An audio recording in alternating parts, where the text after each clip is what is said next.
Welcome back to Digital Horizons. This is our brand news segment, and we've got some big brand news for this week, James. Yeah, anyone who hasn't heard yet or seen on their social media, which I feel like is probably pretty likely, is that Jaguar did a rebrand. Yes, did they ever? I think there's still a few people out there hoping that the rebrand is a bit of a troll and that they're going to come out with the real rebrand, but I think as time goes on, it's becoming more apparent it isn't. Yeah. And this rebrand is, in fact, where they've shifted to. So what do we mean by a rebrand? The logo has changed and they've released a sort of teaser video of the new brand direction.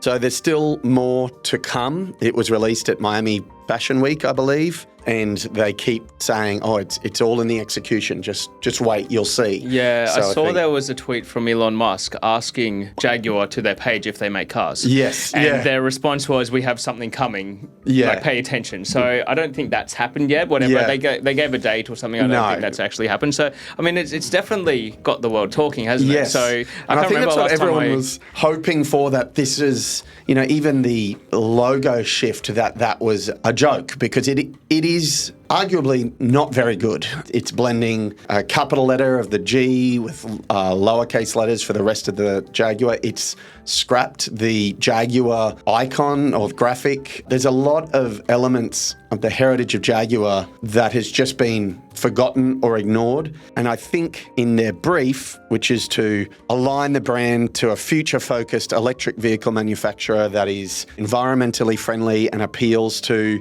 new, younger audiences, I think they've potentially overcooked it. Lost who they were. Yeah, lost who they were and are attempting to be someone completely different, and it's not feeling legitimate. It's not feeling believable. So it's really got a lot of the people who like the brand are being sort of left behind almost. There's just, I guess, not enough of what this new brand is going to be out there yet.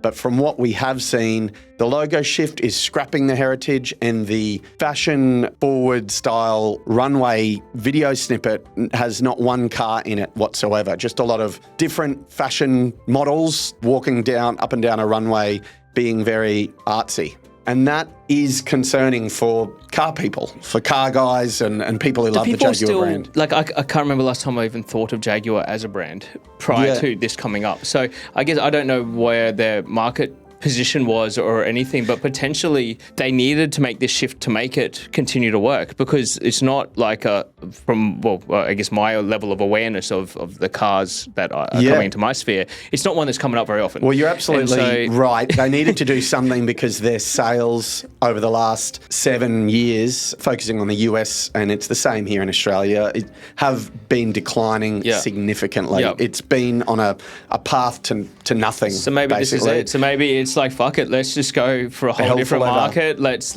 maybe no one that are going to be our future customers give a shit about the old logo or the brand, and they're trying to go for a new audience. Yeah, I see an element of that. I think the marketing team could argue, well, it was heading in this direction anyway. Where's our old audience when we need them? They weren't buying our cars. Yeah, now they're going to complain about it. Now they're going to complain about it changing.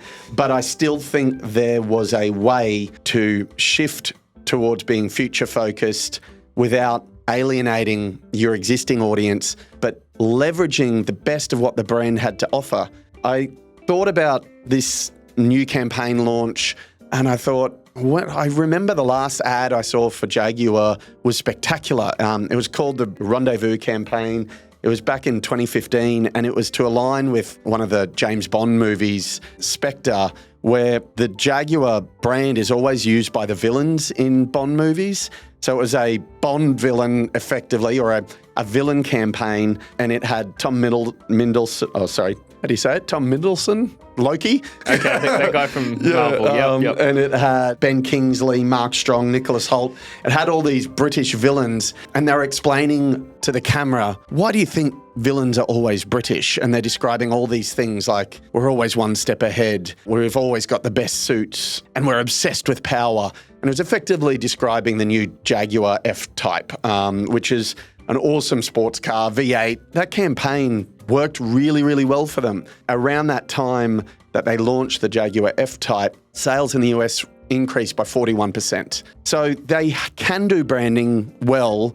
I just think they've been out of market. Their product has been waning in the past. So it's not just this lack of a campaign, it's lack of product. But coming back with this product, it just feels so tone deaf. And so, they're saying copy nothing, but it feels like they're copying everyone by doing this shift to all-inclusive and ignoring every part of their history.